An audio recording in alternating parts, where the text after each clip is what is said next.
اعوذ باللہ من الشیطان الرجیم، بسم اللہ الرحمن الرحیم۔ یا ایہا الناس اتقوا ربکم ان زلزلۃ الساعۃ شیء عظیم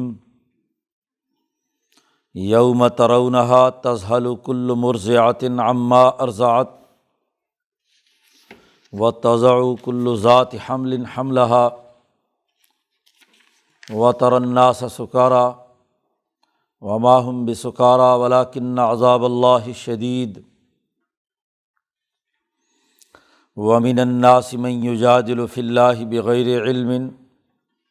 وَيَتَّبِعُ كُلَّ شَيْطَانٍ مَرِيدٍ كُتِبَ عَلَيْهِ أَنَّهُ مَن تَوَلَّاهُ فَأَنَّهُ يُضِلُّهُ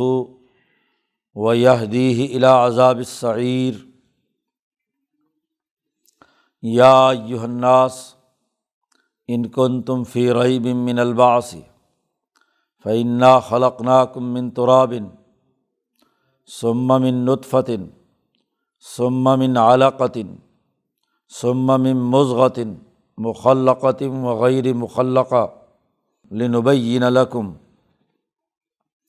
ونقر فی الارحام ما نشاء الی اجل مسمى ثم نخرجکم طفلا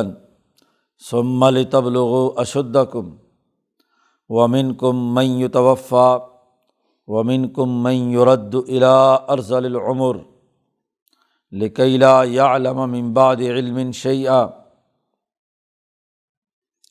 وتری الارض ہامدۃ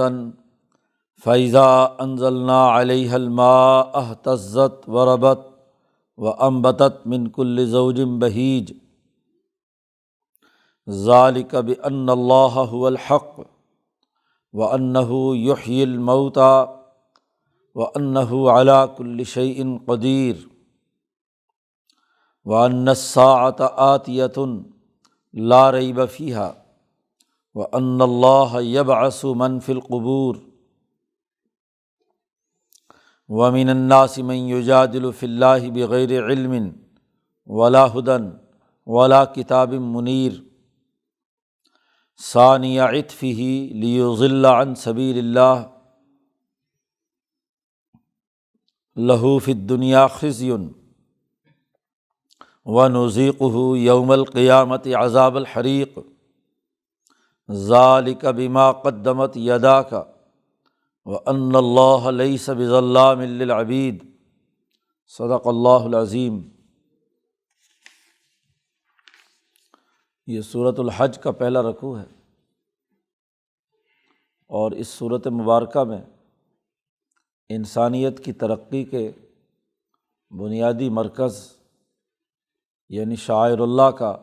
جو مقام مکہ مکرمہ ہے،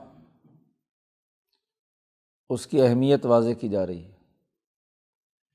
کہ اب پوری انسانیت کے لیے لازمی ہے کہ وہ اس وقت انسانیت کے پہلے بنیادی مرکز مکہ المکرمہ کے ساتھ وابستہ ہو، اور اس مرکز کے ساتھ وابستہ ہو کر کل انسانیت کی فلاح و بہبود کا وہ پروگرام غالب کرے جو علم و شعور، تقویٰ اور احسان کی اساس پر قائم ہے۔ تقویٰ اختیار کرنا اس کے لیے لازمی اور ضروری ہے۔ کتاب مقدس قرآن حکیم کا بنیادی ہدف بھی یہی ہے کہ یہ ھدی للمتقین ہے، اور مکہ مکرمہ اور حج کی جیسی عظیم عبادت کا مقصد بھی یہ ہے کہ جس کے ذریعے سے انسانیت عدل و انصاف قائم کرنے والی متقی جماعت بنے، اللہ کے ڈر سے مخلوق خدا کی خدمت کا نظام بنانا، یہ تقویٰ ہے۔ اور اس تقویٰ کے حصول کے لیے جد و جہد اور جہاد کرنا پڑے، قتال کرنا پڑے، تو وہ بھی لازمی اور ضروری ہے۔ سورت کے نصف اول میں تقویٰ کی اہمیت اور علم و شعور کی اہمیت پر دلائل دیے گئے ہیں، اور پھر اس کا مرکزی نقطہ حرم کے ساتھ وابستگی، حج، جان و مال کی قربانی، حتیٰ کہ اذن للذین یقاتلون بانہم ظلموا، مظلوموں کے لیے اللہ کے راستے میں قتال، اور پھر سورت کے آخر میں تقویٰ تبھی حاصل ہوگا کہ جب جاہدوا فی اللہ حق جہادہ، کہ اللہ کے راستے میں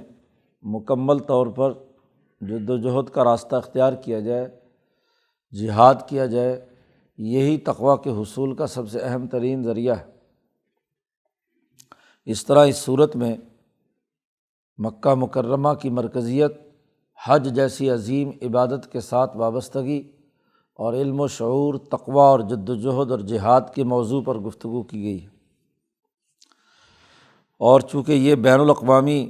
انقلاب کے حوالے سے کل انسانیت کو یہ پیغام دیا جا رہا ہے، اس لیے سورت کا آغاز بھی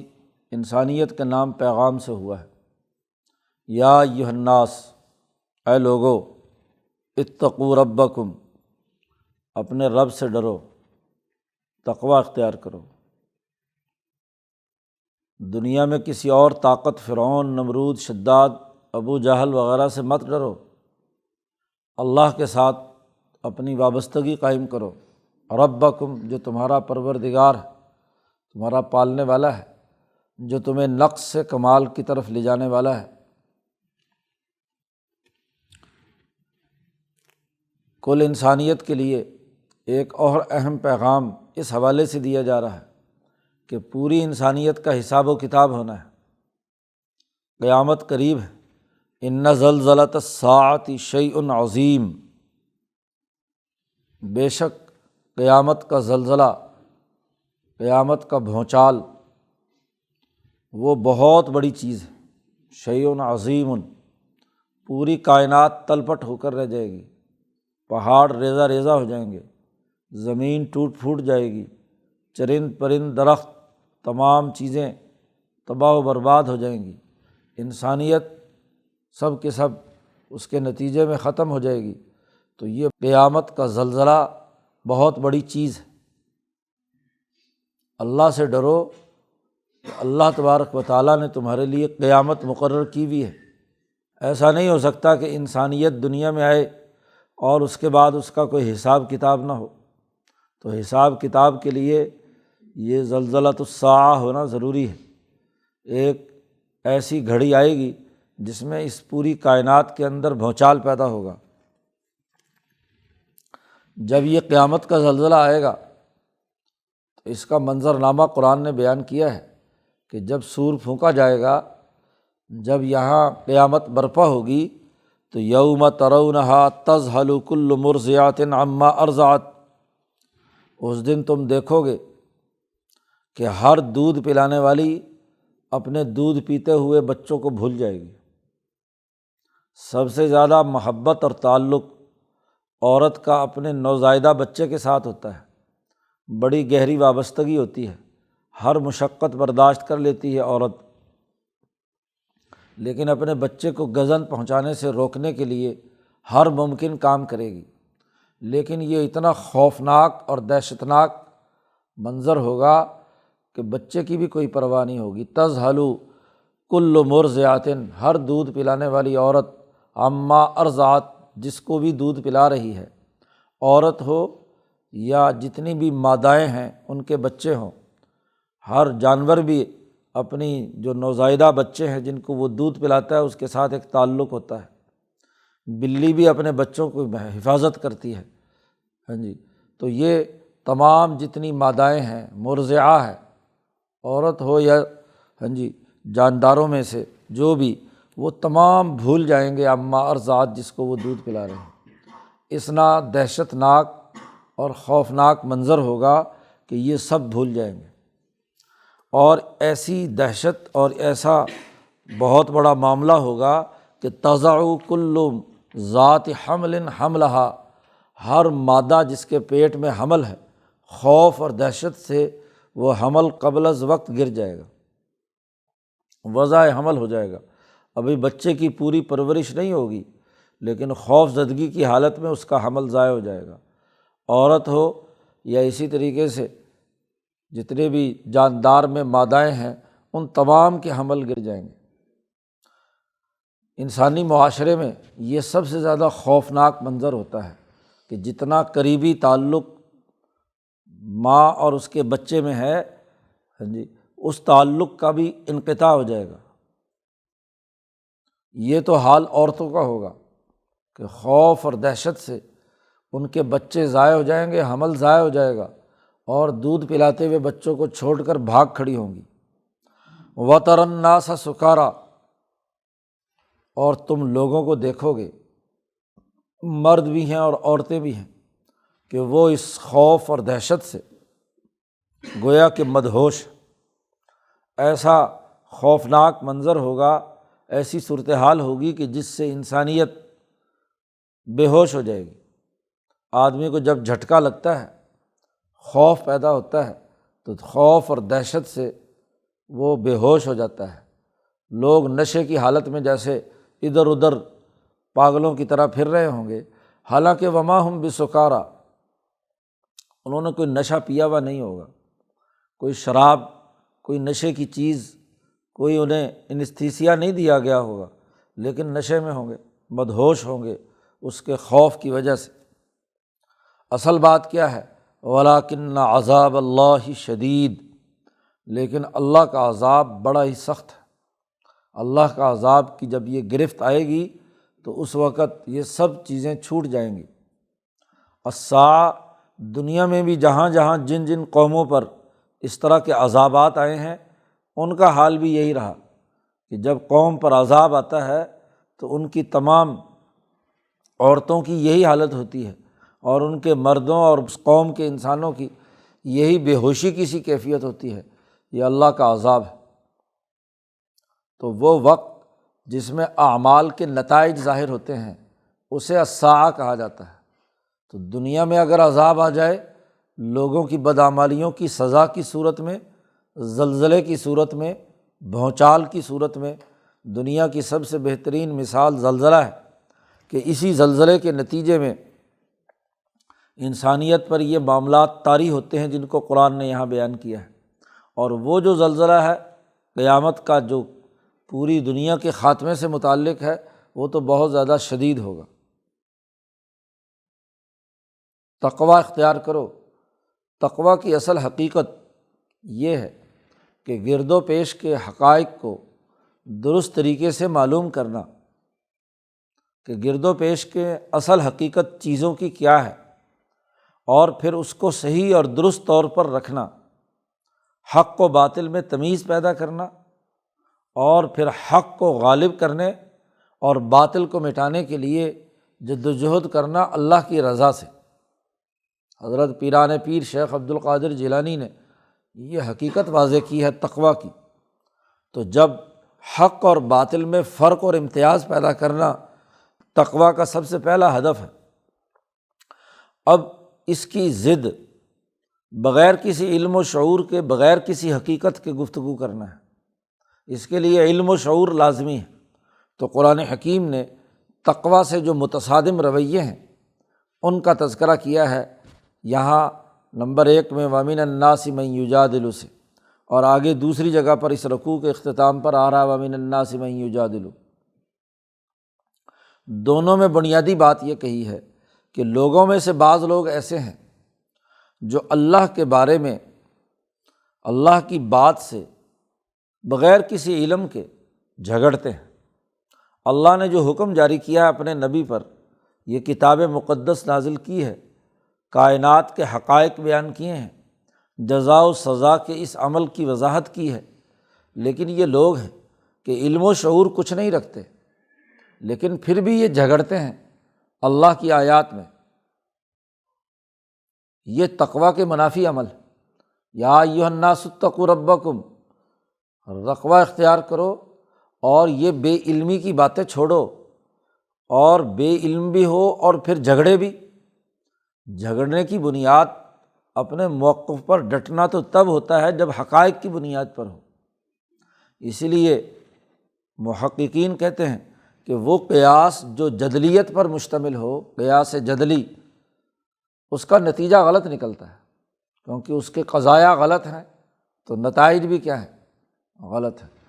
قیاس وہی درست ہوتا ہے عقل کا استعمال وہی صحیح ہوتا ہے جس کے دونوں مقدمے اور دونوں قضیے یقینی ہوں اور بدیہی ہوں، تو تب تو نتیجہ درست نکلتا ہے۔ لیکن کچھ لوگ ایسے ہیں کہ جو جھگڑتے ہیں بغیر کسی علم کے، ان کا معاملہ یہ ہے کہ وَيَتَّبِعُ كُلَّ شَيْطَانٍ مَرِيدٍ، وہ ہر سرکش شیطان کی اتباع کرتے ہیں۔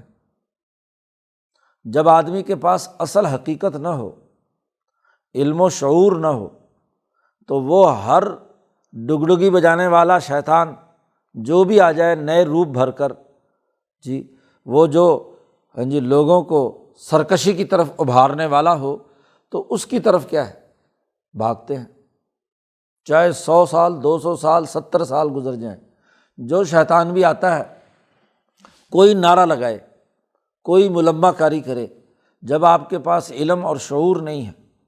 حقیقت سے آگہی نہیں ہے، حق و باطل میں امتیاز اور فرق کرنے کی صلاحیت پیدا نہیں ہوئی، تو پھر جو ہر ڈگڈگی بجانے والا ہر شیطان نئے روپ میں سامنے آتا ہے تو اس کے پیچھے بھاگ پڑتے ہیں۔ اور اس کا کام کیا ہوتا ہے؟ وہ گمراہ کرنا۔ جب آپ گمراہ لیڈر بنائیں گے، گمراہوں کے ساتھ دوستی لگائیں گے، آپ کے حکمران جھوٹے ہوں گے، شیطان ہوں گے، انسان دشمنی کا کام کرتے ہوں گے۔ یاد رکھو، شیطان کے کام وہ تمام ہیں جو انسانوں کی مخالفت پر ہیں۔ شیطانی کام انسانوں کو قتل کرنا، شیطانی کام انسانوں کے مال کو چوری کرنا، ڈاکہ ڈالنا، انسانوں کو نقصان پہنچانا، انہیں ذلیل اور رسوا کرنا، انہیں غلام بنانا، ان پر ظلم اور زیادتی کرنا، یہ سب شیطانی کام ہے۔ یہ انسانی کام نہیں ہے۔ انسانی کام تو انسانوں کے کام آنا، انسانوں کے لیے رحمت اور شفقت کا باعث بننا، ان کی ضروریات کا پورا کرنا، انہیں امن دینا، عزت دینا، عدل دینا، یہ انسانی کام ہے۔ اگر کوئی انسان یہ کام کر رہا ہے تو اس کا مطلب یہ ہے کہ وہ شیطان کی پیروی کر رہا ہے، شیطان اس پر مسلط ہے، اس نے شیطان سے یارانے لگائے ہوئے ہیں۔ اور جب کوئی آدمی ایسی شیطانی طاقتوں اور قوتوں سے دوستی لگاتا ہے تو اس کے بارے میں اللہ نے یہ قانون لکھ دیا ہے، کتب علیہ، اس کے بارے میں یہ بات لکھ دی گئی ہے کہ انہ من تولاہ، جو اس شیطان سے یارانے لگائے گا تو شیطان کا کام کیا ہے، فانہ یضلہ، وہ اس کو ضرور گمراہ کرے گا، اور ویہدیہ، اور اسے راستہ دکھائے گا جہنم میں، دوزخ میں، بھڑکنے والی آگ کا راستہ دکھائے گا۔ یہ نہیں ہو سکتا کہ ہو شیطان کا یار اور وہ گمراہی کے راستے پر نہ ہو۔ یہ بات قانونی طور پر لکھ دی گئی ہے۔ شیطان نے جب آدم کی مخالفت کی تھی تو اللہ نے صاف طور پر کہہ دیا تھا کہ تجھے اور تیری تمام متبعین کو میں جہنم میں ضرور ڈالوں گا، لَأَمْلَأَنَّ جَهَنَّمَ مِنْكَ وَمِمَّنْ تَبِعَكَ، جتنے بھی تیری اتباع کرنے والے ہیں ان کے سے میں جہنم بھر دوں گا۔ تو یہ بات لکھی جا چکی ہے کہ جو بھی شیطان کی پیروی کرے گا تو وہ اسے ضرور گمراہ کرے گا، انسانیت کے دائرے سے باہر نکال دے گا اور اسے ضرور جہنم کی طرف لے کر جائے گا۔ تو جو آدمی بغیر حقائق جانے، بغیر علم کے اللہ کی آیات میں جھگڑتا ہے، حقائق سے ٹکراتا ہے،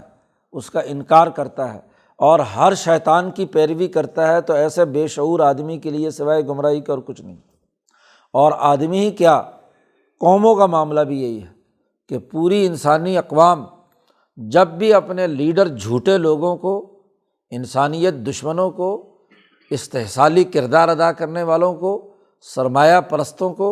سامراجی طاغوتی قوتوں کو اپنا لیڈر بنائیں گی تو وہ ضرور انہیں گمراہ کریں گے، وہ انہیں تباہ و برباد کرنے کے لیے کام کریں گے۔ اب چونکہ کہا تھا کہ اللہ سے ڈرو اس لیے کہ قیامت آنے والی ہے، زلزلۃ الساعۃ شیء عظیم، سب سے پہلے اتقوا ربکم کہا تھا، تو اس کی تائید اور اس کے وضاحت کے لیے دلیل دی کہ تقوی اختیار کرنا کیوں ضروری ہے۔ اس لیے کہ اگر تقوی اختیار نہیں کرو گے، علم کے بغیر رہو گے تو شیطان تمہیں گمراہ کر دے گا۔ پہلی آیت کے اندر یہ دعویٰ کیا گیا تھا کہ زلزلۃ الساعۃ ضرور ہوگا اور یہ بہت بڑی چیز ہوگی، اور یہ نتائج اس کے مرتب ہوں گے کہ عورتیں اپنے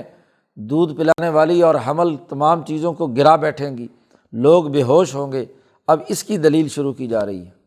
یا ایھا الناس، اے لوگو، ان کنتم فی ریب من البعث، اگر تم موت کے بعد اٹھائے جانے کے بارے میں شک کی حالت میں ہو تو ذرا غور کرو۔ حجت تمام کی جا رہی ہے، دو مثالیں دی گئی ہیں، خود حضرت انسان کی پیدائش اور مختلف مراحل سے اس کے گزرنے کا تذکرہ ہے، اور مردہ زمینوں کو زندہ کر کے اس میں سے پھل فروٹ اور نئی چیزیں اگانے کی مثال دی گئی ہے، ارتقاء کے مختلف مراحل بیان کیے گئے ہیں۔ اگر تمہیں شک ہے بعث بعد الموت پر تو دیکھو ذرا غور کرو، فَإِنَّا خَلَقْنَاكُم مِّن تُرَابٍ،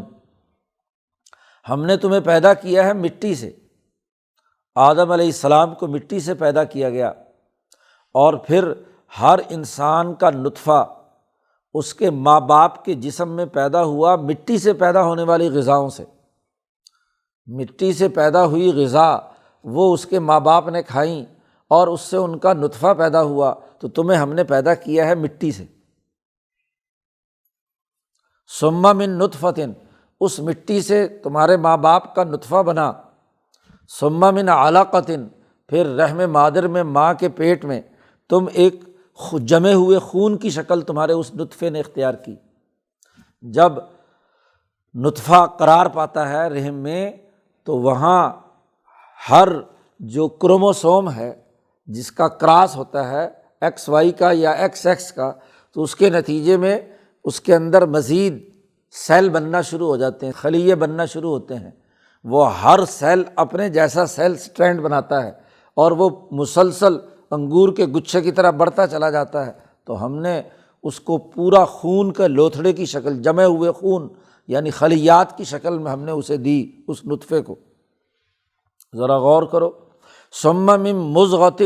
مخلقۃ وغیر مخلقۃ، پھر اس کے بعد گوشت بنا،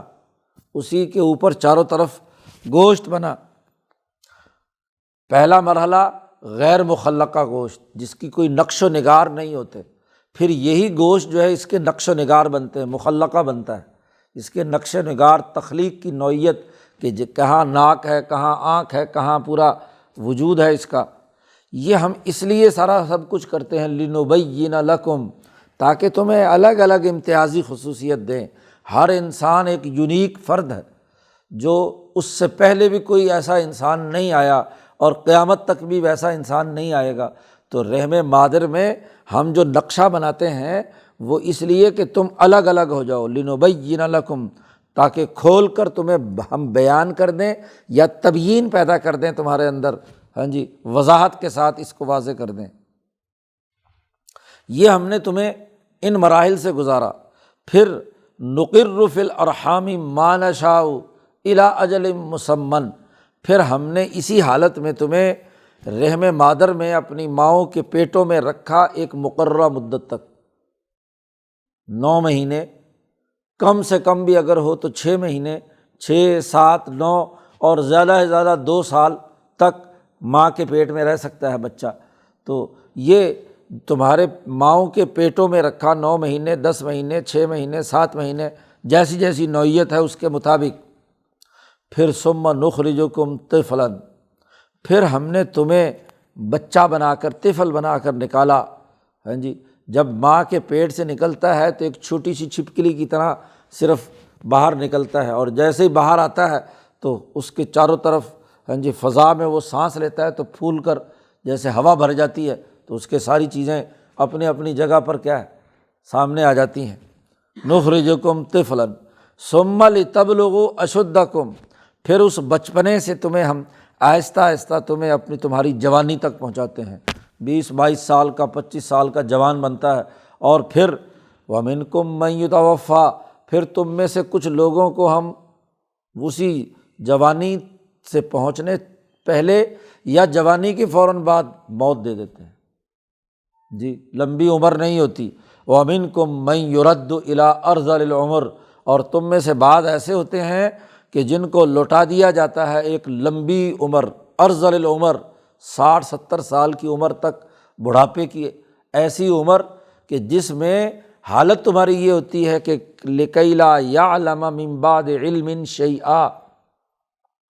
جب یہ 60 سے اوپر گزرتا ہے، 70 کے قریب پہنچتا ہے، تو جو معلومات اس نے جوانی سے اب تک حاصل کی ہوئی ہوتی ہیں وہ علم سارا ختم، اس کی جگہ پر سب چیزیں بھول چکا ہوتا ہے۔ لا یعلم، نہیں جانتا، نہیں سمجھتا، بعد اس کے کہ اس کے پاس علم تھا، شیئن کچھ بھی۔ 80 سال کے بعد تو ویسے ہی تمام علم اور تمام چیزیں جو ہیں وہ مفقود ہونا شروع ہو جاتی ہیں۔ پاگلوں کی طرح بات کرتا ہے، گفتگو کرتا ہے، ہر وقت چیختا چلاتا رہتا ہے، لوگوں پہ ڈانٹ ڈپٹ کرتا رہتا ہے۔ تو تمہاری حقیقت تو یہ ہے، ذرا اس پورے پر غور و فکر کرو کہ ان فَإِنَّا خَلَقْنَاكُمْ سے لے کر ارذل العمر تک پہنچانے کے تمام مراحل تمہارے لیے ہوئے،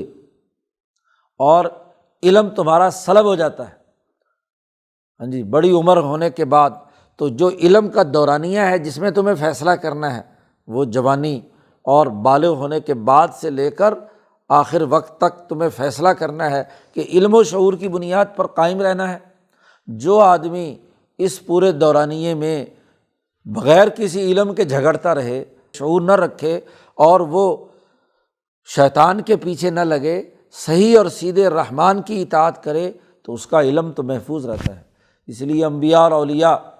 جتنی عمر بڑھتی ہے اتنے ہی علم کی صلاحیت اور استعداد اور مہارت بھی بڑھتی چلی جاتی ہے،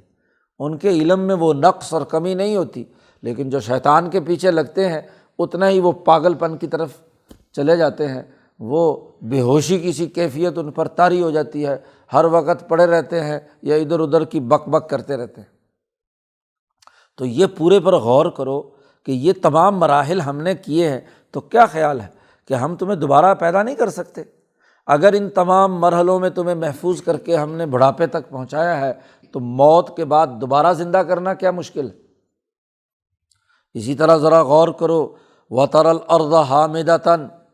یہ زمین بالکل خراب پڑی ہوئی ہوتی ہے، اجاڑ، جنگل، بنجر قدیم، تَرَى الْأَرْضَ حَامِدَةً، پھر ہم کیا کرتے ہیں؟ فَإِذَا أَنزَلْنَا عَلَيْهَا الْمَاءَ، ہم جب اس پر بارش برساتے ہیں تو اہتزت، وہی زمین تازہ ہو جاتی ہے، وربت، اور ابھرتی ہے۔ پانی جب زمین میں لگتا ہے اور پانی زمین میں جذب ہوتا ہے تو وہ نرم ہو کر پھولتی ہے، اوپر کی طرف اٹھتی ہے، اور پھر اس زمین میں جو بیج ڈالا گیا ہے یا جو بیج پڑے ہوئے ہیں، وَأَنبَتَتْ مِن كُلِّ زَوْجٍ بَهِيجٍ، اور اس میں ہر طرح کے پودے اور تمام چیزیں جو ہیں وہ اس میں سے بڑی خوبصورت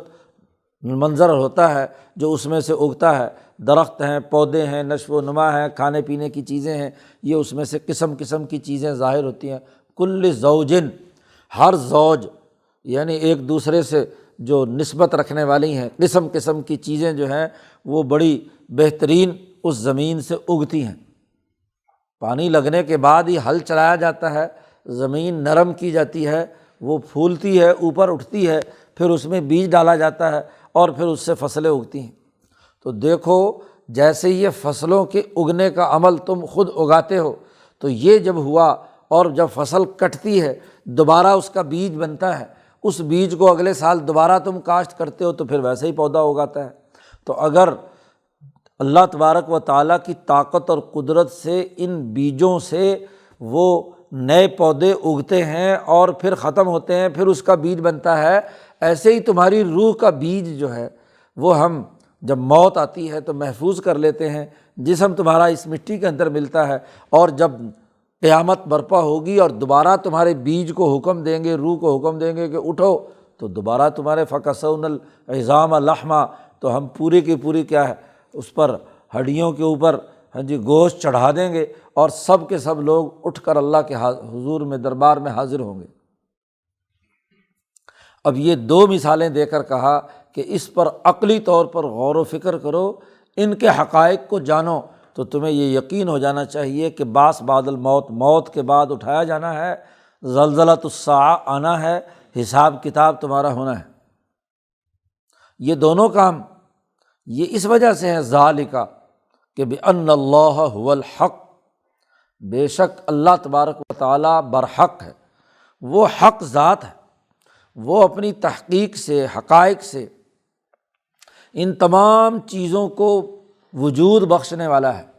تو جب وہ حقائق بیان کرتا ہے، حق بیان کرتا ہے، تو انسان کی ذمہ داری کہ اس حق کی پہچان پیدا کرے، اس حق کے متعلق جو حقائق ہیں وہ اس کے سامنے ہونے چاہیے۔ اور یہ اس لیے بھی ہے کہ انہ یحیی الموتیٰ، اور بے شک وہ مردوں کو زندہ کرتا ہے، اور وانہ علی کل شیء قدیر، اور بے شک اللہ تبارک و تعالیٰ ہر چیز پر قدرت رکھتا ہے، اس کی طاقت اور قدرت ہر چیز پر ہے، کوئی چیز اس کی دائرہ قدرت سے باہر نہیں ہے۔ تین بنیادی باتیں کہی ہیں، ان اللہ هو الحق، اللہ حق ہے، حقائق واضح کرتا ہے، اور یحیی الموتیٰ، مردوں کو زندہ کرتا ہے، اور یہی نہیں بلکہ ہر چیز پر قدرت رکھتا ہے۔ اور جب یہ بات ہے تو ان الساعۃ آتیۃ، قیامت ضرور آ کر رہے گی، یہ نہیں ہو سکتا کہ قیامت نہ آئے۔ ان الساعۃ آتیۃ لا ریب فیہا، اس میں کسی بھی قسم کا کوئی شک اور شبہ نہیں ہے، یہ ایک بنیادی حقیقت ہے۔ اور یہ بھی بنیادی حقیقت ہے کہ ان اللہ یبعث من فی القبور، بے شک اللہ تعالیٰ ان لوگوں کو جو قبروں میں لیٹے ہوئے ہیں انہیں ضرور اٹھائے گا، انہیں ضرور اٹھائے گا۔ 5 باتیں ہو گئیں، بڑی ترتیب کے ساتھ اللہ نے واضح کی ہے، ان اللہ هو الحق، انہ یحیی الموتیٰ، انہ علی کل شیء قدیر، وان الساعۃ آتیۃ، وان اللہ یبعث من فی القبور۔ یہ 5 حقائق ہیں پچھلی پوری گفتگو کا آخری نتیجہ۔ تقویٰ کے منافی ایک اور رویہ بھی ہے، اس کو بھی آگے قرآن حکیم بیان کرتا ہے، وَمِنَ النَّاسِ مَن يُجَادِلُ فِي اللَّهِ، لوگوں میں سے کچھ لوگ ایسے ہیں جو اللہ کے بارے میں جھگڑتے ہیں بغیر کسی علم کے، وَلَا هُدًى وَلَا كِتَابٍ مُنِيرٍ، پیچھے کہا تھا کہ بغیر علم کے ہیں اور شیطان کی پیروی کرتے ہیں، یہاں کہا نہ صرف علم ہے اور ولا ہدن، اور نہ کوئی ان کے پاس دلیل ہے۔ ہدایت کا لفظ استعمال کیا ہے، ان کے پاس دلیل کوئی نہیں ہے۔ آدمی اگر کوئی بات کہے، اگر علم مکمل طور پر نہ ہو تو اپنی بات کی کوئی دلیل تو پیش کرے، تو ان کے پاس کوئی دلیل نہیں ہے۔ اور ولا کتاب منیر، اور نہ ہی ان کے پاس کوئی روشن کتاب ہے، ایسی تحریر جو بالکل واضح اور دو ٹوک اور دنیا کے حقائق پر روشنی ڈالنے والی ہو، منور ہو، روشنیاں بکھیرنے والی کتاب ہو، وہ بھی ان کے پاس نہیں ہے۔ مکے کے ان ظالموں کا خاص طور پر تذکرہ کیا، لیکن دنیا کے ہر معاشرے میں اس طرح کے ظالم اور سفاک ابو جہل جیسے لوگ موجود ہیں کہ جو بغیر کسی علم، بغیر کسی دلیل، بغیر کسی تحریر کے، بغیر کسی آئین اور دستور کے جھگڑتے ہیں۔ اس کا نقشہ کھینچا مکے کا جو ظالم یہ کردار ادا کرتا تھا، ثانی عطفہ، وہ اپنے کندھے، جب ان کے سامنے حقائق بیان کیے جائیں کہ قیامت ضرور آ کر رہے گی، اللہ سے ڈرو اور علم و شعور حاصل کرو، تو ثانی عطفہ، ایسے ظالم لوگ جن کے پاس کوئی دلیل نہ ہو، وہ کندھے اچکا کر کندھا ایک طرف موڑ لیتے ہیں۔ ثانیہ، رخ موڑ لیا اس نے اپنے کندھے کا، لیضل عن سبیل اللہ، حقارت کے ساتھ، ہاں جی، رخ موڑ لیتا ہے تاکہ اللہ کے راستے سے لوگوں کو گمراہ کرے۔ خود تو اسے پتہ چل گیا، یعرفونہ کما یعرفون ابناءہم، لیکن جن کے اوپر وہ چودراہٹ کر رہا ہے، جن سے مال و دولت لوٹتا ہے، جن پر حکمرانی کرتا ہے، ان کو بہکانے کے لیے وہ اپنا رخ موڑ کر لوگوں کو، عوام کو، ہاں جی، نبی اکرم صلی اللہ علیہ وسلم سے اور سچے دین سے برگشتہ کرنے کا کام کرتا ہے، گمراہی کا راستہ اختیار کرتا ہے۔ قرآن حکیم نے اس کے بارے میں کہا، لہو فی الدنیا خزی، اس کے لیے اس دنیا میں بھی ذلت اور رسوائی ہے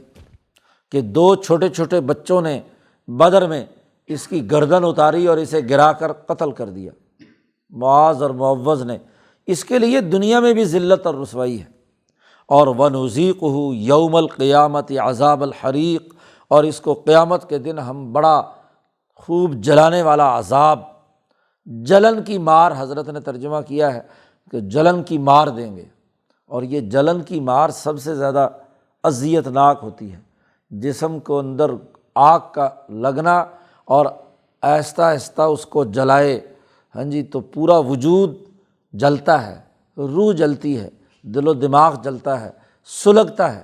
ایک ہے ایک ہی دفعہ جلا اور بھڑک کر ایک دم کیا راکھ بن گیا، اور ایک یہ کہ جلن سلگائے، ہاں جی، سلگتی رہے، ہاں جی، آگ بھی نکلے اور وجود کو اذیت اور تکلیف بھی ہو، تو ہم اس کو جلن کی مار دیں گے قیامت کے دن کہ جو اس نے یہاں حرکت کی ہے، نبی اکرم صلی اللہ علیہ وسلم کی مخالفت کی ہے، حقائق اور علم و شعور کا غلط راستہ اختیار کیا ہے، لوگوں کو گمراہ کیا ہے۔ اور یہ عذاب ہم کیوں دیں گے؟ ذالک بما قدمت یداک، یہ اس لیے کہ تیرے ہاتھوں نے جو کچھ بھیجا تھا اسی کا مزہ چکھ۔ اس نے سچے انسانوں کے دلوں میں آگ لگائی تھی، مظلوموں پر ظلم کیا تھا، کفر و شرک پیدا کیا تھا، سچے نبی کی یعنی مخالفت کی تھی۔ آج اس کی سزا یہ ہے تمہارے لیے کہ تم اس جلن کی مار کو قبول کرو۔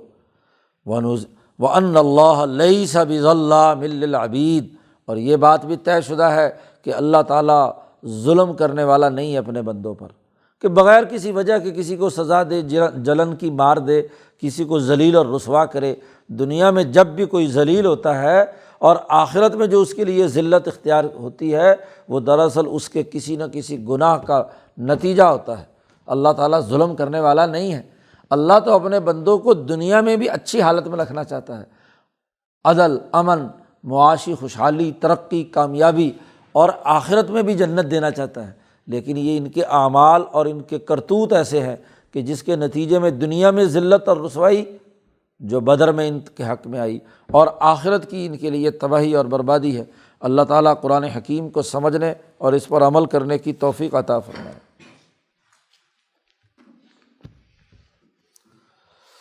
اللہم صلی